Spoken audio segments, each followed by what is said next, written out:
Mr. Speaker, he asked about arrests, he asked about our laws. Actually, when I was in Dover yesterday talking to our law enforcement officials, what did they tell me? Precisely because of the law that the Conservative government passed last year, they have now been able to arrest more than double the number of people they did before.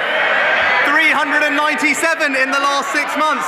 But stopping the boats, Mr. Speaker, stopping the boats is not just my priority, it is the people's priority. But his position on this is clear. He wanted to, in his words, scrap the Rwanda deal. He voted against measures to deport foreign criminals, Mr. Speaker, and he even argued against deportation flights. Well, and we know why, because on this matter, he talked about his legal background. He's just another lefty lawyer standing in our way. All that nonsense because he doesn't want to answer the question. Because he knows what the answer is. The number is 21. I thought he was a man of detail. 21 people out of the 18,000. And what happens to the rest? They sit in hotels and digs for months on end at the taxpayers' expense. Last year, he promised to end the hotel farce. That's the talk. But because of his mess, there are thousands of people who can't claim asylum and can't be returned.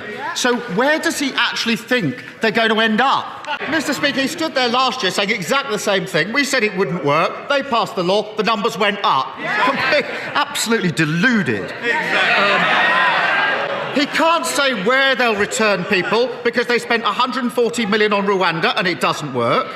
They can't say how they'll return people because this bill doesn't come with a single new return agreement. And they can't say when they'll fix the mess because it's more talk, more gimmicks, more promises to be broken.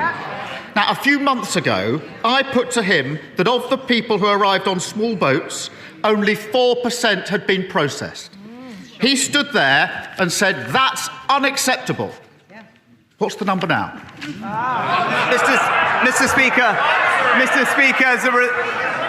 as a result of what we've done, there are now 6,000 fewer people in the caseload of asylum backlog. We're hiring more caseworkers. We're increasing their productivity. And again, he's mistaken when it comes to returns, Mr. Speaker, because we do have returns agreements with India, with Pakistan, with Serbia, with Nigeria, and crucially, now with Albania, where we are returning hundreds of people, Mr. Speaker. But look, our position on this is clear. If you arrive here illegally, you will not be able to claim asylum here. You will not be able to access the modern slavery system, and you will not be able to make spurious human rights claims. That is the right thing to do. But he's going on and on about process, hiding behind process, because he doesn't want to confront the substance.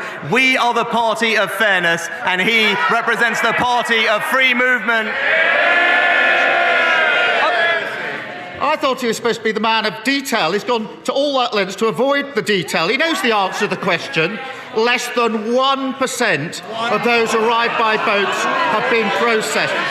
He shakes his head. It's the government's own statistic. After 13 years, small boat crossings higher than ever, claims unprocessed, the taxpayer paying for hotel rooms, criminal gangs running all the way laughing to the bank, and an asylum system utterly broken on his watch. This is their 5th Prime Minister, their 6th immigration plan, their 7th Home Secretary, and after all this time, all they offer is the same old gimmicks and empty promises. Now, I don't agree with the Home Secretary on very much, but when she says that the Tories are all talk and no action, she's spot on, isn't she? Illegal immigration enforcement, up. The amount of people processing claims, up. The backlog is down. The number of returns agreements is up. Hundreds of people returned to Albania, and now new laws to detain and deter illegal migrants. It's clear what we stand for, Mr. Speaker. We're doing what's right. We are acting with compassion. We are acting with fairness, and we are acting to respect the laws and borders of our country. We are delivering what we said, and it's crystal clear here listening to this, Mr. Speaker, that it's going to be the Conservatives and only the Conservatives that stop the boat.